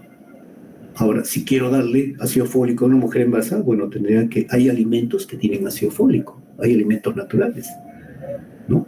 Como también, ¿para qué le doy calcio a una mujer más? Porque el calcio son prácticamente un mineral, ¿no? Y tú lo puedes conseguir, ¿no? A través de diferentes alimentos. Todos los alimentos tienen calcio. Lo que sí tienes que recomendarles que es, por ejemplo, en invierno no hay problema, que camine, ¿no? Fuera de casa, fuera del trabajo, a la luz. En verano sí hay que cuidarse por la radiación ultravioleta, porque la radiación ultravioleta ustedes saben de que podría condicionar cáncer de piel. Entonces hay que camine, pero por la sombra. Comprobado está, chicos, comprobado de que cuando uno camina, o sea, hace actividad física y se expone a los rayos solares, sea directo o indirectamente, se activa la vitamina D. Y esa vitamina D hace de que se absorba mejor el calcio a nivel intestinal, ¿no? Entonces, no hay necesidad de darle calcio, porque no lo va a absorber, sobre todo si es una persona que para dentro de su casa o dentro de estructuras de concreto, porque no va a pasar, ¿no? Los rayos ultravioleta, ¿no? Y todos los alimentos tienen calcio. Yo he hecho experimentos en ese aspecto con mis trabajadores, ¿no? Y he visto que inclusive personas que toman leche, pero permanecen muchas horas dentro de edificios, no absorben tanto calcio como aquellas que no toman nada de leche, pero sin embargo hacen actividad física y se exponen a los rayos solares, ¿no? Por eso yo no doy medicamentos a una mujer gestante que yo tenga, ¿no? Y además, ustedes sabrán que cuando uno tiene un dolor, sobre todo en mujeres gestantes, le pueden recetar paracetamol, ¿no? Para el dolor. Pero miren, ha salido un artículo hace 6, 7 años, inclusive si su delegado o delegada me dice para enviarle a través de WhatsApp para que ustedes lo vean, van a ver que o sea, hicieron estudios a niños que tenían trastorno de déficit de atención y hiperactividad, ¿no? Y vieron de que había un denominador común, que la madre, mientras esos niños estaban dentro del vientre materno, me parece que a la 14ª hasta la 17ª semana de edad gestacional le habían indicado paracetamol, ¿no? Paracetamol. Y se había duplicado el número de niños que tenían déficit, que nacían o que tenían déficit de atención y hiperactividad, siendo el paracetamol un medicamento totalmente inocuo, entre comillas, a una mujer gestante. Por eso les digo, esto es en base a estudios. Y esos factores neurotróficos, como le digo, miren, aquí nomás hay factor de crecimiento fibroelástico, factor de crecimiento neuronal, factor neurotrófico ciliar. Todos estos hacen que se diferencie una neurona en otra. Por eso es que los factores neurotróficos, uno, permite la diferenciación neuronal. Segundo, mejora la supervivencia neuronal. O sea, tus neuronas van a vivir más. Tercero, promueve la sinaptogénesis. Recuerden que la sinapsis, que son los puentes de contacto, es la base de los 7 tipos de inteligencia, ¿no? Estudiado por Howard Gardner, ¿no?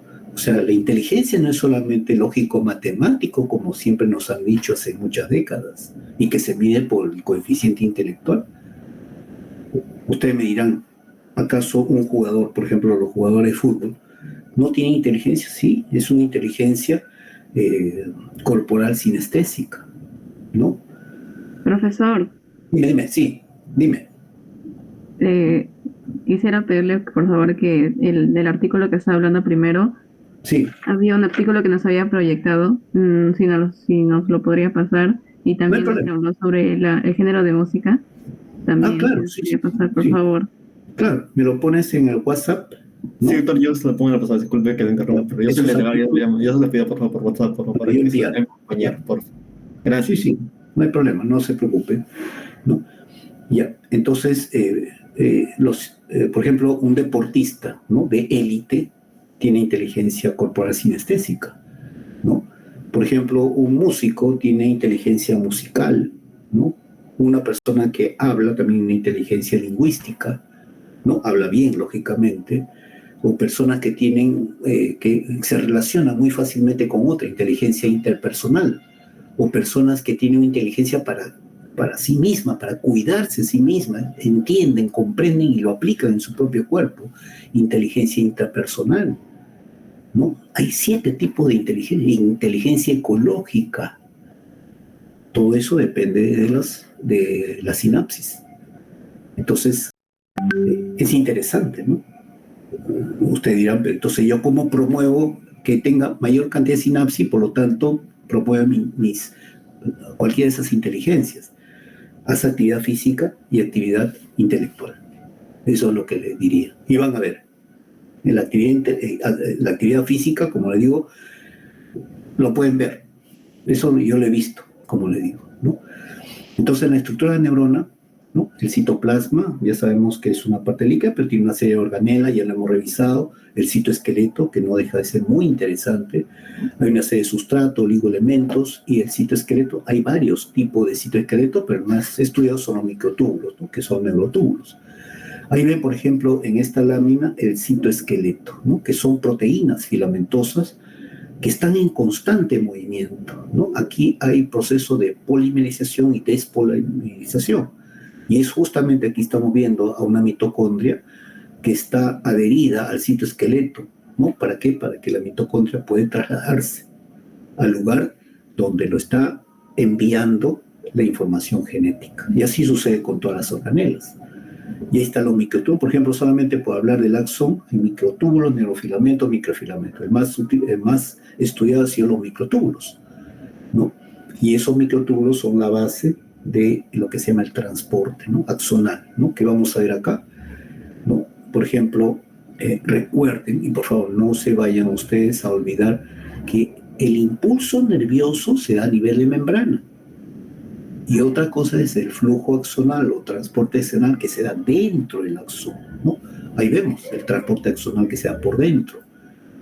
Y ahí están los microtúbulos. Y miren los elementos que se forman en el citoplasma, pasan al terminal a través del transporte anterógrado, debido a la proteína quinesina. Y en sentido contrario, sobre el mismo microtúbulo, llamado por transporte retrógrado, por la dineína. Esto es un flujo constante. Aquel elemento que interrumpa este flujo axónico condena a la neurona a la muerte, ¿no? Ahí está un video. ¿Están viendo el video del flujo axonal, chicos? Sí, profesor, sí se ve. Muy bien. Profesor. Ya, muy bien. Exacto, así es, ¿no? Este es un video lógicamente acelerado, ¿no? Porque ustedes saben que hay un flujo, pero es más lento, pero este se ve claramente, ¿no?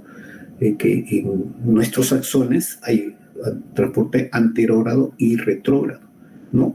Y justamente a través de este tipo de transportes se vio que se valía la COVID-19 para llegar hasta el área de percepción el área 34 de Brodmann, ¿no? Que es el área de la percepción de los olores. Y es ahí donde modificaba el metabolismo de las neuronas y por eso la persona con COVID-19 o tenía disosmia, o sea que los olores no los identificaba, los sentía raros, o anosmia, o sea, no olía nada. Igual, a través de las papilas gustativas y del séptimo, noveno y décimo par craneal, llegaban al área 13 Brodmann, que es el lóbulo de la ínsula, de la parte gustativa. Y la persona que tenía COVID, ¿no? Podría tener disgeusia, o sea, los sabores alterados, o ageusia, que no tenía nada de sabor. Justamente la COVID-19 se valía de este tipo de transporte, ¿no?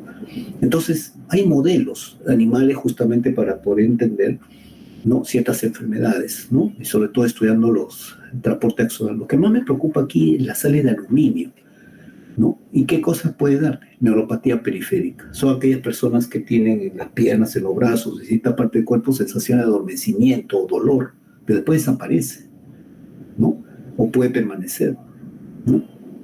¿Y por qué? Porque han descubierto que en todo ese axón hay un transporte de neurofilamentos, transporte anterógrado de neurofilamentos deprimido, ¿no? O sea, se ha disminuido la velocidad de ese transporte, ¿no? Anterógrado.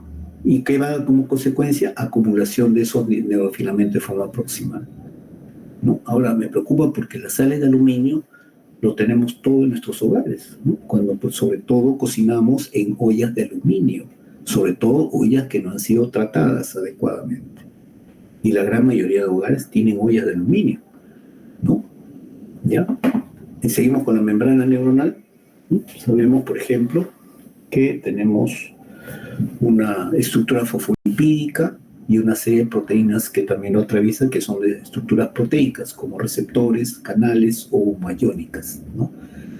Entonces, la membrana cobra una especial importancia porque es ahí donde se produce la propagación, la integración, la génesis y la transmisión del impulso nervioso.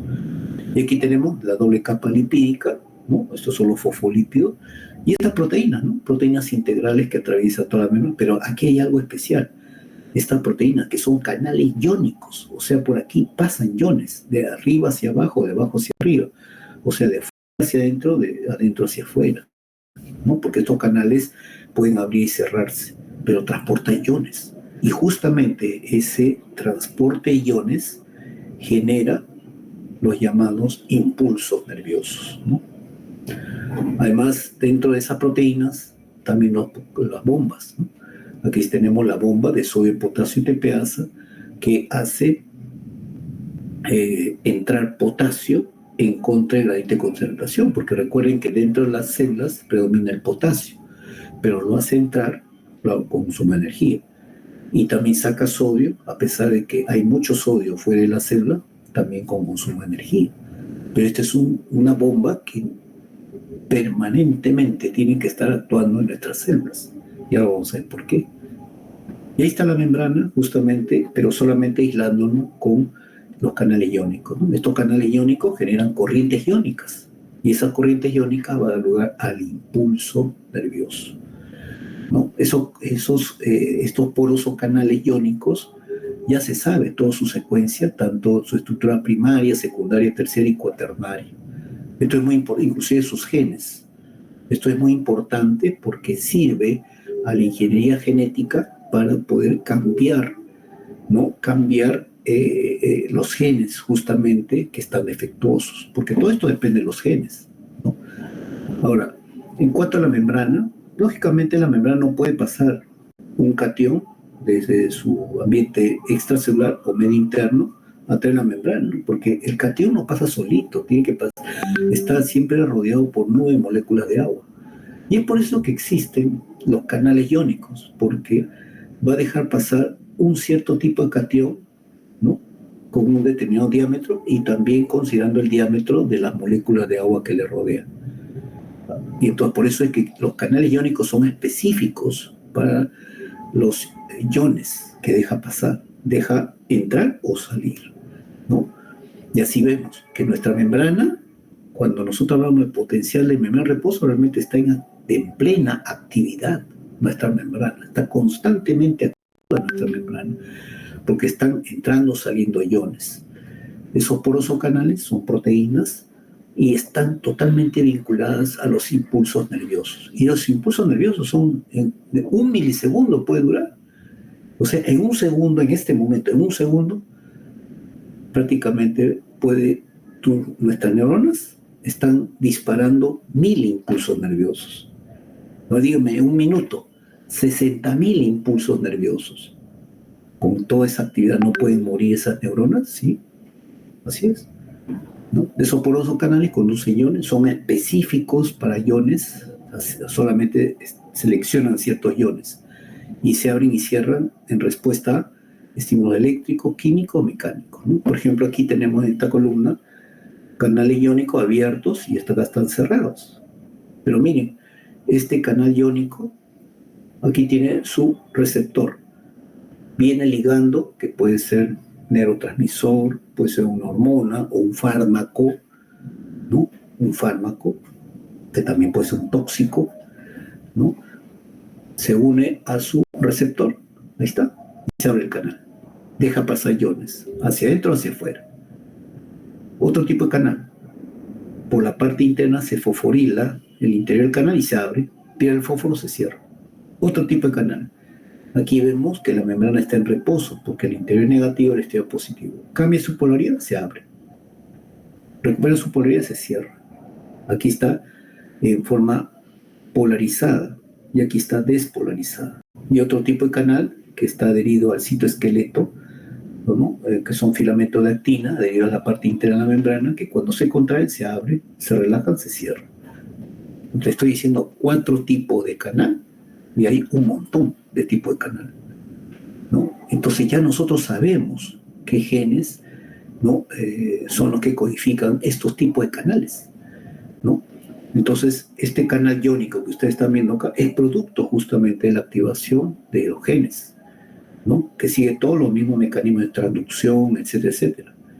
Pero ¿cómo se activan los genes? Se activa a través de un estímulo que viene de afuera, que viene a ser el ligando, que es el neurotransmisor, hormona o fármaco o neurotóxico, ¿no? Que va a activar su receptor, proteínas G, sistema enzimático, activación de AMP cíclico como segundo mensajero, proteína quinasa A, factores de transcripción. Los factores de transcripción son los únicos autorizados a pasar la membrana nuclear, ¿no? Porque son los únicos que pueden activar o desactivar secuencia de los genes, ¿ya? Entonces, canales iónicos depende de los genes, en conclusión, ¿no? Ahora, imagínense una persona con epilepsia, ¿no? Con esas convulsiones tónico-clónicas. Justamente se debe a un defecto en los canales iónicos debido a un defecto en los genes. Ahora, la ingeniería genética que hace, tú puedes tener virus que infectan células. O sea, yo puedo tener un virus que he modificado sus genes y le he colocado el gen bueno, en el cual esa persona está defectuosa porque forma malos canales iónicos y por lo tanto tiene epilepsia. Entonces, esos virus le inyecto a la persona, todo tiene que estar controlado. Ese virus infecta a la célula, los genes de ese virus se incorporan a los genes de la célula y corregir el problema, ¿sí? Lo puedo corregir. El tema es de que no es tan fácil como les estoy diciendo en este momento. Hay diversos factores que van a influenciar, ¿no? Pero que se puede hacer actualmente. Ahora, ¿alguien ha visto El planeta de los simios, la parte 2? ¿Han visto o no? Chicos, No, profesor. ya, véanla en YouTube ahí y van a ver que ahí, miren, y es una película hace 10 años. Ahí es donde, porque están bien asesoradas esas películas, ahí es donde ven ustedes científicos que modifican los genes de primates, de monos, ¿no? Y justamente lo modifica para tener mayor inteligencia. Pero ustedes van a ver que hay un grupo, un primate que se vuelve agresivo, pero hay otro, ¿no? Primate que no, está más tranquilo, ¿no? Y ese es justamente el que va a derivar a ser César, ¿no? Pero miren ustedes que ya allí se habla inclusive, ¿no? De que se ha inyectado tal virus, que ha infectado las células y que ha cambiado los genes de las células de los primates, ¿no? Muy interesante, ¿no? Muy interesante. Hay películas muy bien elaboradas que eran justamente el reflejo de lo que iban a pasar justamente ya en estos años. Y actualmente se puede cambiar los genes, nuestros genes, pero tiene que estar totalmente regulado, porque también si fallas, puedes generar malformaciones en las personas, ¿no? ¿Ya? Bueno, en cuanto a las formas, tenemos 3 formas principales de neuronas y sus funciones, que están en la parte de arriba.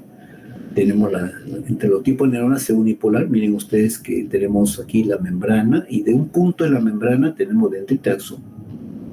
¿Cuál es su función? Ser neuronas sensoriales o sensitivas o aferentes. Como también la neurona bipolar, ¿no? Que por ambos extremos de la membrana tenemos dendrita y axón. Igual, su función es ser neuronas sensoriales o sensitivas o aferentes. Vamos por el otro extremo. Miren, por diferentes puntos de la membrana tenemos dendrita y axón, multipolar, ¿no? Y su función, ser neuronas eferentes o motoras. Y entre los dos, las interneuronas, que son neuronas multipolares. Algunas pueden ser anaxónicas, pero estas interneuronas pueden cumplir una función de conectar las neuronas sensoriales o aferentes con neuronas motoras o eferentes. pero también hay interneuronas que son inhibidoras y excitadoras, ¿ya? Miren, les estoy mostrando solamente 12 formas o tipos de neuronas. Hay más todavía. Y eso, como les digo, depende de los estímulos que uno reciba, ¿ya? Células gliales. Tenemos el oligodendrocito, que justamente da la vainimilina al axón, ¿no? Forma la vainimilina. El astrocito, que ha sido el más estudiado, no solamente forma la barrera hematoencefálica, sino también segrega factores neurotróficos y también recapta potasio y neurotransmisor. Ya vamos a ver en acción cuando vemos la sinapsis. La microglía, que es la célula de la defensa, es la única que deriva del mesodermo. Todas las demás, hasta la neurona, deriva del ectodermo.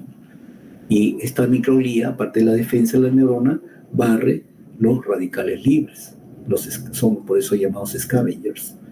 Luego tenemos la célula ependimaria, que recubre todas los ventrículos, tanto los laterales como el tercero, como el cuarto ventrículo, donde está el líquido cefalorraquídeo, y van a formar una serie de compartimientos, pero sobre todo son fuente de células neurales troncales. O sea, esta célula ependimaria, bajo ciertas condiciones, se puede convertir en un neuroblasto, o sea, una neurona joven, ¿no? Y en el sistema nervioso periférico tenemos la célula de Schwann, que también, ¿no?, forma o secreta factores neurotróficos. Y también forma la vainimilina, ¿no? Y aquí tenemos la barrera hematoencefálica. Esta es una prolongación del astrocito. Estas son las membranas de la célula endotelial. Y ahí tenemos la barrera hematoencefálica, que es un filtro por donde pasan nutrientes para la neurona. Y la neurogénesis. La neurogénesis, antes, hasta hace más de 50 años, se pensaba que en el cerebro del adulto no había formación de nuevas neuronas. Todo esto se ha desechado hace 30 años, ¿no? Y esto estudiando el cerebro de la rata, ¿no? Entonces, ¿dónde se forman nuevas neuronas? Hay dos sitios en particular, sobre todo me estoy refiriendo al cerebro del adulto. Hay una circunvolución que está al costado del hipocampo, se llama la circunvolución dentada. Ahí se forman nuevas neuronas, neuroblastos, en unas zonas especiales llamadas nichos de precursores neurales.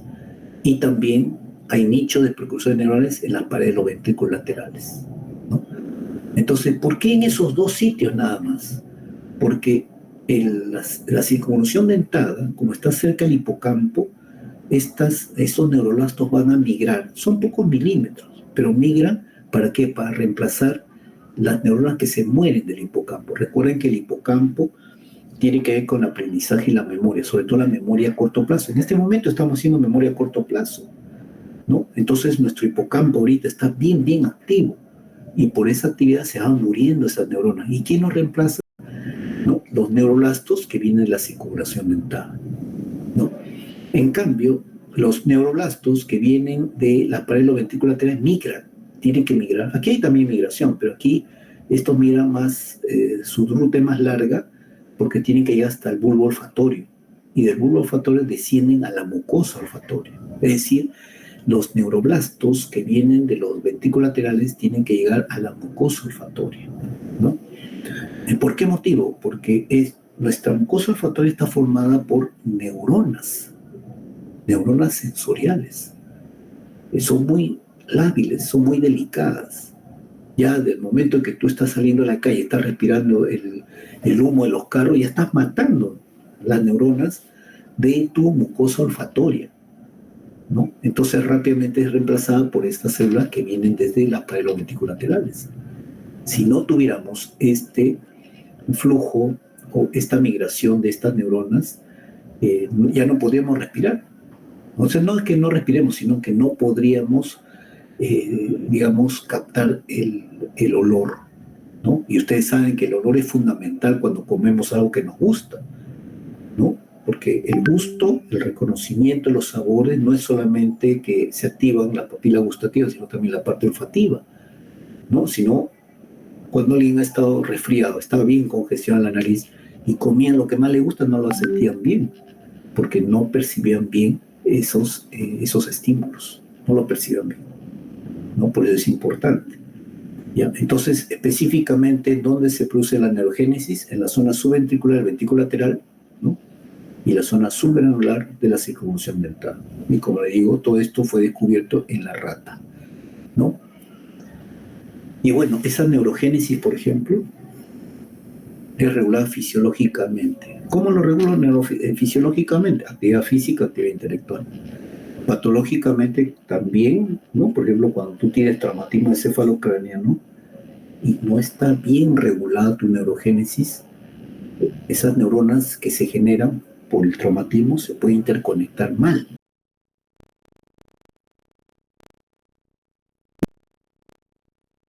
¿No?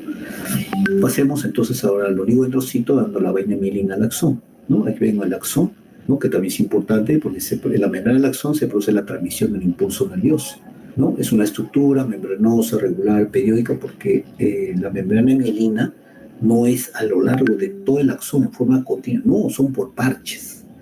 Y en las zonas donde no hay vaina mielina se llama nodo de Rampier, ¿no? Que ya vamos a ver cuál es su importancia, ¿no? Conducción saltatoria, por favor, ni lo miren, porque esto no es real, no es real. Esto fue un concepto hace tiempo, pero lamentablemente los libros todavía siguen apareciendo, ¿no? Ahora, hay enfermedades que atacan nuestra vaina mielina. Cuando atacan nuestro sistema nervioso central, la vaina mielina, el sistema nervioso central, es decir, del encéfalo con la médula, nuestro propio sistema inmunológico se llama esclerosis múltiple. Y esto es una enfermedad grave. En cambio, cuando ataca la vaina mielina, el sistema nervioso periférico, se llama síndrome de Guillain-Barré. Nuestro propio sistema inmunológico, imagínense, ¿no? Bueno, la rata justamente ha sido un animal más estudiado respecto al sistema nervioso, ¿no? Y todo lo que sucede en la rata lo han proyectado hacia el ser humano. Pero actualmente, con la técnica de imágenes, ¿no? Resonancia magnética, tomografía por emisión de positrones, magnetoencefalografía, o digamos, diferentes tipos de técnica de imágenes, ahora lo están haciendo en seres humanos vivos, ¿no? Antes se hacía incluso en el muerto nada más, ¿no? Personas muertas, ahora no, se hace en seres vivos. Bueno, la cosa es que la mielización es un proceso importante porque permite, como les he dicho, que el impulso nervioso viaje a mayor velocidad y es importante la velocidad de procesamiento de todas las actividades intelectuales, ¿no? Por ejemplo, en el hombre y mujer, el proceso de mielización abarca desde la 25ª semana de gestación, o sea, desde el tercer trimestre del embarazo hasta los 20 años. Entonces ustedes ya se explicarán por qué, ¿no? Yo sé que ustedes son jóvenes, pero muchos de los chicos son muy impulsivos, justamente porque la última zona del cerebro que se mieliniza es justamente el área prefrontal dorsal, donde está el control de los impulsos, ¿no? Y eso está comprobado, de que no se mieliniza todo el cerebro hasta los 20 años de edad, ¿no? Bueno, la composición mielina es mayormente lípidos, 79%, y esta es la composición. No lo vamos a encontrar en ninguna otra parte de este tipo de composición lipídica. Y ahí vemos un axón, ¿no? Que tiene varias capas de mielina, varias, así bien ordenaditas son. Y mientras mayor sea el grosor de la capa de mielina, es mayor la velocidad del impulso nervioso. En este caso, si estamos hablando de un axón, sería mayor velocidad la transmisión del impulso nervioso, ¿no? Mientras menor sea la capa, es menor la transmisión del impulso nervioso, ¿no? Entonces, aquí, por ejemplo, vemos el axón, ¿no? Y esto parece que fuesen picaroncitos chiquitos, viene a ser el microtúbulo, porque este es un corte justamente transversal. ¿Ya, chicos? ¿Ya? El nivel tisular, ¿no? Porque ya hemos hablado del nivel tisular. Aquí sí vamos a tener que hablar sobre lo que es la sinapsis, ¿no? Lamentablemente, por el tiempo, no me alcanza a explicarle estos niveles de organización de la personalidad, ¿no? Que es la teoría informacional de la personalidad, ¿no? Que lo dio el doctor Pedro Ortiz, neurólogo, falleció hace 8 o 9 años, neurólogo de nuestra Facultad de Medicina, ¿no? Y elaboró un modelo teórico, ¿no? Para que podamos entender cómo es que la sociedad, la información social, nos reestructura, ¿no? Y es algo muy cierto, se comprueba todos los días esto, ¿no? Entonces, la información metabólica justamente está en los espacios en blanco, ¿no? Que son sustancias que elaboran las células para comunicarse entre ellas, ¿no? Y estas células, ¿no? Pueden tener un mecanismo de autorregulación, por eso se llama regulación autocrina.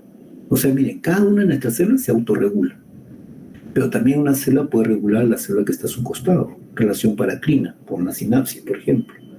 O también puede regular a distancia utilizando los vasos sanguíneos, o sea, sustancia que elabora esta célula y a distancia regula otra célula, por ejemplo, la relación neuroendocrina, ¿no? Y por eso, por ejemplo, el hipotálamo, ¿no? Es una estructura que a través de los factores hipotalámicos va a regular a los factores o a las hormonas hipofisiarias. Y recuerden, las hormonas hipofisiarias, a través de sus hormonas, ¿no?